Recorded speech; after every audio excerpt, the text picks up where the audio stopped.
Video చేయవలసిన అనివార్యమైన పరిస్థితి ఏర్పడింది. అదేమిటంటే పోసాని కృష్ణమురళి గారు అరెస్ట్ అయ్యే సమయానికే ఆయన ఆరోగ్యం అంతగా బాగోలేదు. అయినా అరెస్ట్ చేశారు, తీసుకొచ్చారు, విచారించారు, రైల్వే కోడూరు కోర్టులో హాజరుపరిచారు. వాద ప్రతివాదనలు విన్న తర్వాత రిమాండ్ ఇవ్వటం జరిగింది. జైలుకి కూడా వెళ్ళారు. రిమాండ్లో ఉన్నప్పుడు సబ్ జైల్లో ఆయనకి మరింతగా ఆరోగ్య పరిస్థితి క్షీణించడంతో రిమ్స్ ఆసుపత్రికి తరలించి అక్కడ వైద్య సేవలు అందిస్తున్నారు. బెయిల్ పిటిషన్ కూడా పెండింగ్లో ఉంది. సోమవారం విచారణకు రావచ్చు.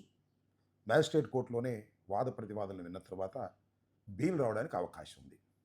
ఎందుకంటే వారు పోసాని కృష్ణమురళి గారిని ప్రొడ్యూస్ చేసేటప్పుడు 111 వేశారు ఎఫ్ఐఆర్లో.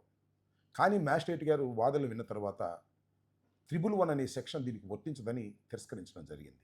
కాబట్టి కడమ సెక్షన్స్ అన్నీ కూడా బెయిలబుల్ సెక్షన్స్ కాబట్టి బెయిల్ వచ్చే అవకాశం ఉంది. కాబట్టి సోమవారం నాడు బెయిల్ వస్తుందని భావిస్తున్నాను. దానితో పాటుగా ఆయన ఆరోగ్య పరిస్థితి కూడా బాగోలేదు కాబట్టి కోర్టు వారు మరింతగా దాన్ని ఆలోచించేసి బెయిల్ ఇచ్చే అవకాశం ఉందనేది నా అభిప్రాయం.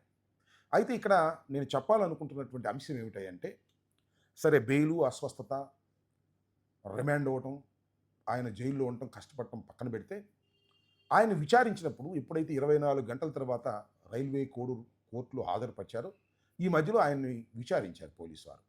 పోలీసు వారు విచారించారంటే ఎస్ఐఓ సిఐఓ కాదు, డైరెక్ట్గా ఎస్పీ గారే వచ్చి విచారించారు. ఎస్పీ గారే ఇలాంటి కేసులు వచ్చి విచారంటే ఇది పెద్ద కేసు కాదు. కానీ ఆయనకున్నటువంటి ఒత్తిడి వల్ల ఆయన వచ్చి పోసాని కృష్ణమురళి గారిని విచారించారని నేను అనుకుంటున్నాను.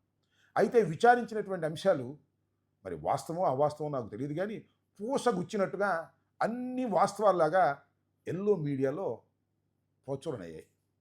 వారికి ఉన్నటువంటి పత్రికల్లో అలాగే టీవీల్లో ఆయన ఏదైతే చెప్పాడో లేదో మనకు తెలియదు, కానీ మొత్తం అంతా చెప్పినట్టుగా వార్తలు ఇచ్చారు.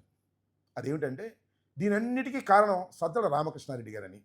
సజ్జల రామకృష్ణారెడ్డి గారు స్క్రిప్ట్ ఇస్తే నేను చదివానని, ఆ స్క్రిప్ట్ చదవటం వల్లనే ఇదంతా గందరగోళం ఏర్పడిందని, అది నా అభిప్రాయం కాదు అని పోసాని కృష్ణమురళి గారు పోలీసుల ముందు నేరాన్ని అంగీకరించాడు అనేటువంటి మాట చెప్పారు.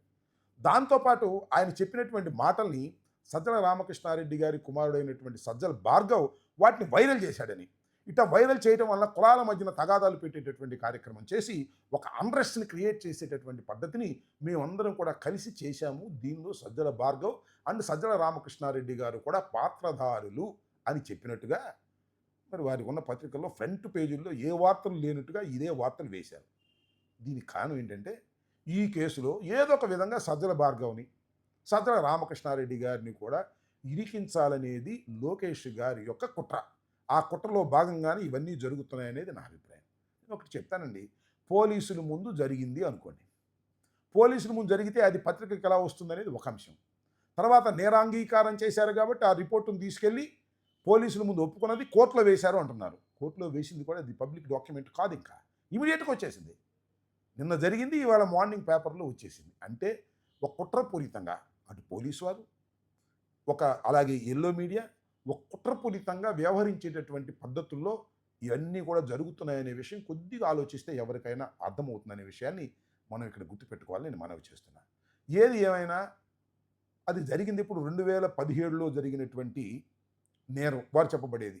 అంటే ఆ రోజున నంది అవార్డ్స్ వస్తే ఆ నంది అవార్డ్స్ని పోసాని కృష్ణమురళి గారు తిరస్కరించాడని, తనకొచ్చినటువంటి అవార్డును కూడా తిరస్కరించి కులదూషణ చేశాడని, ముఖ్యంగా కమ్మవారిని ఉద్దేశపూర్వకంగా తిట్టాడని, ఆయన కూడా కమ్మే అది వేరే అంశం, తిట్టాడని. ఎప్పుడు ఇచ్చారు రిపోర్టు? మొన్న 24వ తారీఖున ఇచ్చినటువంటి రిపోర్టును రిజిస్టర్ చేసి ఆఫ్టర్ 7 ఇయర్స్ 8 ఇయర్స్ చేసి ఇవాళ ఆ కేసుని కట్టి ఇవాళ లోపల పెట్టేటటువంటి ప్రయత్నం చేస్తున్నారంటే దీన్ని ఒకసారి ఆలోచించాలి ప్రజలని కోరుకుంటున్నాను. అంతేకాదు సజ్జల భార్గవ్ అసలు 2017లో రాజకీయాల్లో లేడు, మా ఆఫీసులోనే పనిచేయట్లే.